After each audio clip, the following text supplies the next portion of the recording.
दोस्तों अगर आप अंडर 15,000 कुछ फ़ोन्स प्लान कर रहे हैं, फ़ोन खरीदने का मन बना रहे हैं, तो ऐसे में आपके सामने बहुत सारे स्मार्टफ़ोन आते हैं जिसके अंदर बहुत सारे प्रोसेसर्स भी होते हैं।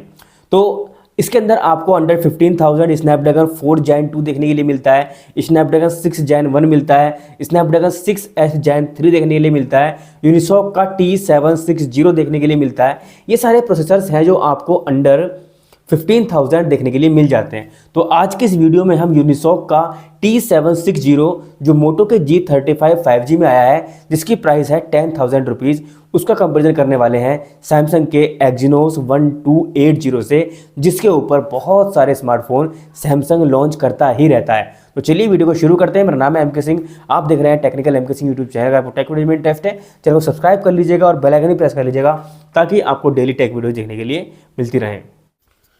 चलिए कंपैरिजन की शुरुआत करते हैं इनकी लॉन्च डेट से। यूनिसॉक T760 को जुलाई 2024 में लॉन्च किया गया और सैमसंग ने अपना सैमसंग Exynos 1280 मार्च 2022 में लॉन्च किया। यानी कि लगभग 2 साल पुराना हमारा जो प्रोसेसर है Exynos का वो हो चुका है। फैब्रिकेशन प्रोसेस की बात करते हैं तो यूनिसॉक का T760 ये 6 नैनोमीटर पर फैब्रिकेट है और इसे TSMC ने फैब्रिकेट किया है, जबकि सैमसंग का Exynos 1280 5 नैनोमीटर पर फैब्रिकेट है और इसे सैमसंग ने फैब्रिकेट किया है।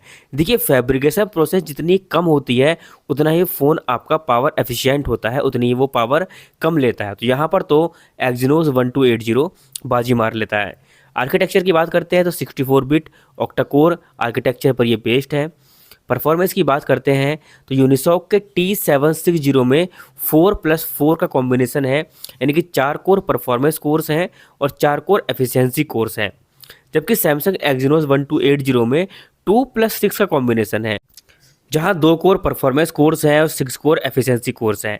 T760 में 4 कोर्स मिलती है Cortex A76 की जो 2.2 गीगाहर्ट्ज़ तक क्लॉक है और 4 मिलती हैं Cortex A55 की जो 2 गीगाहर्ट्ज़ तक है। ये A55 वाले जो कोर्स हैं ये एफिशिएंसी कोर्स हैं। Exynos 1280 में 2 कोर्स मिलती है Cortex A78 की जो 2.4 गीगाहर्ट्ज़ तक क्लॉक है, ये परफॉर्मेंस कोर्स हैं, और 6 कोर्स मिलती है Cortex A55 की जो 2 गीगाहर्ट्ज़ तक क्लॉक है, ये एफिशिएंसी कोर्स हैं। देखिए हम दोनों कोर्स की बात करते हैं A76 और A78। A76 जो है थोड़ी सी पुरानी कोर्स है और A78 थोड़ी सी उससे अगले जनरेशन की कोर्स हैं।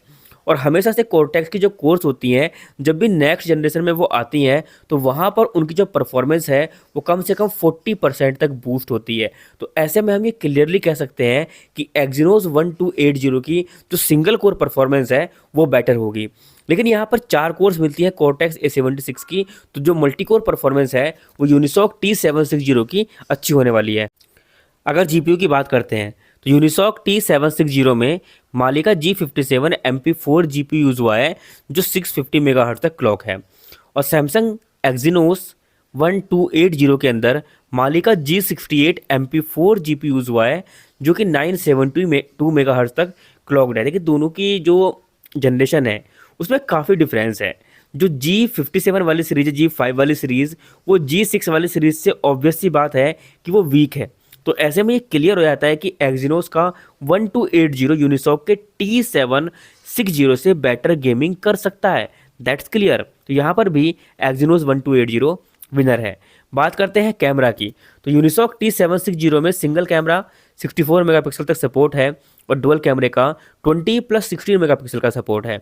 अगर हम Exynos 1280 की बात करते हैं तो केवल 108 मेगापिक्सल का सिंगल कैमरा है और यहाँ पर डुअल कैमरे के बारे में कोई वेबसाइट पर प्रॉपर इन्फॉर्मेशन नहीं है, बट 4K वीडियो इससे एट 30 FPS तक रिकॉर्ड कर सकते हैं। और जो यूनिसॉक का T760 है वो भी 4K video at 60 FPS record कर सकता है। तो ओवरऑल कैमरा कॉम्बिनेशन तो ठीक ठाक है, दोनों ही हमें लगभग ठीक ठाक ही परफॉर्मेंस देते हुए मिल जाएंगे। बात करते हैं यहाँ पर डिस्प्ले की। यूनिसॉक T760 में full HD+ display up to 120 hertz तक सपोर्ट है और QHD+ display up to 60 hertz तक। लेकिन Exynos 1280 में 2K डिस्प्ले का सपोर्ट है अप टू 120 हर्ट्ज तक। यहाँ पर भी मामला बिल्कुल इक्वल ही हम मान सकते हैं।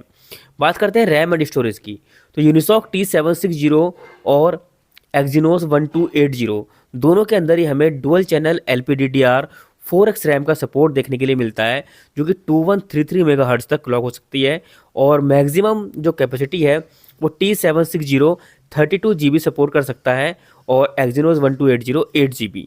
अगर हम स्टोरेज की बात करते हैं तो UFS 3.1 सपोर्ट करता है यूनिसॉक T760, जबकि Exynos 1280 केवल UFS 2.2 ही सपोर्ट करता है। अगर हम वाईफाई सपोर्ट की बात करते हैं तो यूनिसॉक T760 के अंदर वाईफाई 5 का सपोर्ट है और Exynos 1280 में भी वाईफाई 5 का ही सपोर्ट मिलता है। ब्लूटूथ 5.0 T760 सपोर्ट करता है, जबकि ब्लूटूथ 5.2 Exynos 1280 सपोर्ट करता है। दोनों ही प्रोसेसर्स हमारे 5G हैं तो 5G मॉडेम यूज़ करते हैं। डाउनलोडिंग और अपलोडिंग स्पीड यूनिसॉक T760 की अवेलेबल नहीं है वेबसाइट पर, लेकिन सैमसंग Exynos 1280 के अंदर डाउनलोडिंग स्पीड 2.5 Gbps तक अचीव हो जाती है और अपलोडिंग स्पीड 1.8 Gbps तक ये अचीव कर सकता है। आगे बढ़ते हैं और बात करते हैं फाइनली नेविक की, जो कि इनेबल्ड है, यानी कि सपोर्ट करता है Exynos 1280, but Unisoc T760 support नहीं करता है। नेविक इंडिया का अपना GPS सिस्टम है। दोनों ही प्रोसेसर के अंदर AI इंजन है, तो दोनों ही अपने AI के जो वर्क हैं, टास्क हैं, वो ईजिली सपोर्ट करते हैं। अंततः स्कोर की बात करते हैं तो यहाँ पर यूनिसॉक T760 में 4,60,000 के आसपास का अंततः स्कोर आता है, जबकि सैमसंग Exynos 1280 में हमें 4,71,000 से ऊपर या 4,70,000 के आसपास अंततः स्कोर देखने के लिए मिलता है। और ये डिफरेंस आपको GPU और कोर्स की वजह से देखने के लिए मिलता है। गीकबेंच स्कोर की बात करते हैं तो यूनिसॉक T760 में सिंगल कोर स्कोर 744 है और dual core score multi core score 2390 है, लेकिन सैमसंग Exynos 1280 में सिंगल कोर स्कोर 851 है, लेकिन जो मल्टी कोर स्कोर है वो 1913 है। वो कॉर्टेक्स A78 की कोर्स है, इसलिए यहाँ पर Exynos 1280 सिंगल कोर में बेटर परफॉर्म करता है, लेकिन केवल 2 ही कोर्स है, इसलिए मल्टी कोर में थोड़ा सा पीछे रह जाता है। अब बात करते हैं फाइनली कंक्लूजन की। देखिए, यूनिसॉक T760 अंडर 10,000 के स्मार्टफोन्स में लॉन्च हुआ है फिलहाल इंडिया के अंदर मोटो G35 में, लेकिन Exynos 1280 आपको अंडर 20,000 मिलता है। तो अगर हम प्राइसिंग की कंपैरिजन करते हैं तो लगभग ऑलमोस्ट डबल है, लेकिन आप लोगों ने कमेंट किया था, इस वजह से मैंने इस कंपैरिजन को बनाया था। तो यहाँ पर ये क्लियर है कि यहाँ पर विनर तो Exynos 1280 ही है, क्योंकि उसकी फैब्रिकेशन अच्छी है, परफॉर्मेंस भी थोड़ी सी अच्छी है और गेमिंग में भी वो अच्छा परफॉर्मेंस देता है। जबकि यूनिसॉक T760 में ऐसा नहीं कि सब कुछ बेकार है, वहाँ पर स्टोरेज आपको 3.1 का सपोर्ट मिलता है, UFS 3.1 का, और मल्टी कोर स्कोर वो Exynos 1280 से बेटर अचीव करता है गीक बेंच में। तो ओवरऑल हम यही कहेंगे कि अंडर 11-12,000 यूनिसॉक T760 एक अच्छा प्रोसेसर है और Exynos 1280 अंडर 15,000 एक अच्छा प्रोसेसर है। लेकिन इन दोनों की अगर हम टक्कर करते हैं तो Exynos 1280 विनर निकलता है, लेकिन 19-20,000 में Exynos 1280 बिल्कुल भी लेने लायक नहीं है। आई होप कि आपको वीडियो पसंद आई होगी। वीडियो अच्छी लगी है तो वीडियो को लाइक करिएगा, चैनल को सब्सक्राइब करिएगा ऐसे वीडियोस पाने के लिए।